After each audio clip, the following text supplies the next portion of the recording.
If you're having coffee with me, I'd welcome you to my tangle of words. By now you know the drill.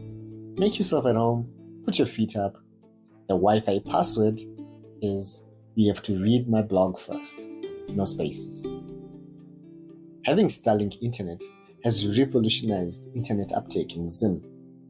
And even when one isn't on Starlink, the Starlink effect is still in play, with service providers bending over backwards to offer more value to the consumers. While I'm not a fan of the billionaire who gave the world Starlink, and I'm wary of all the power that comes with it and its corrupting influence, you've got to hand it to the man and the cards he plays. So, Department of Government Efficiency. Well, I think our government would benefit from having such a department, but as with all things, it would likely end up a vehicle to line someone's pockets. I mean, with just a few executive decisions, the man's worth went up by $70 billion. Meanwhile, users are leaving the platform formerly known as Twitter.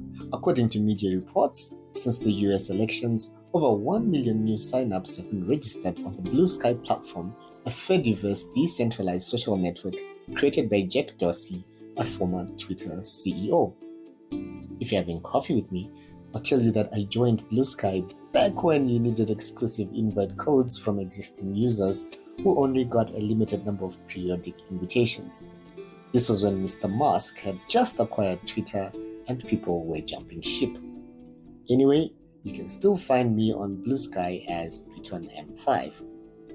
If you're having coffee with me, I'll tell you that Zimbabwe's CubeSat ZimSat-2 was successfully deployed.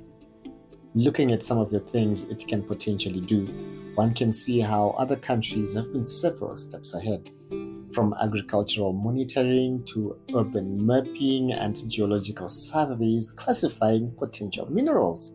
Wait, does that mean other countries have substantial information about what's going on in other countries via satellite observations? Or there's standard protocols on spying?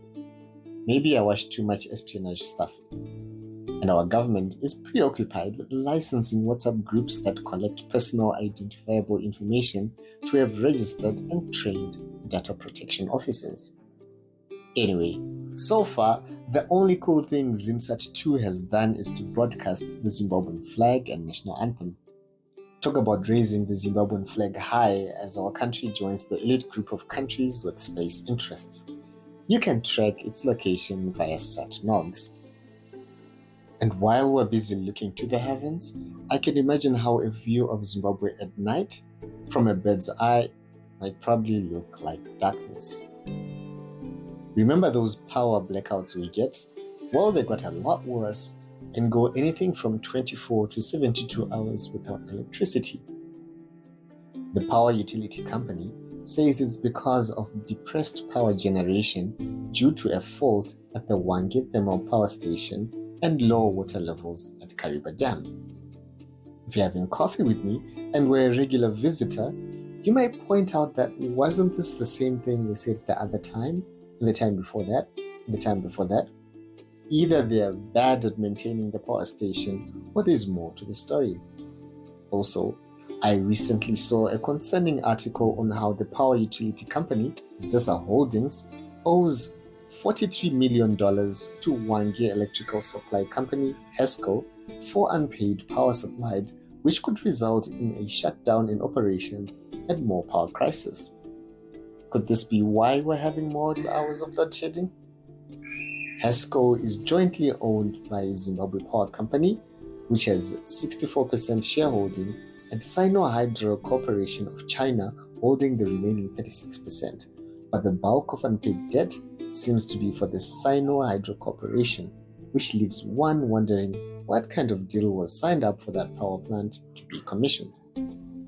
If you're having coffee with me, I would ask how you keep yourself occupied during 16 plus hours of darkness.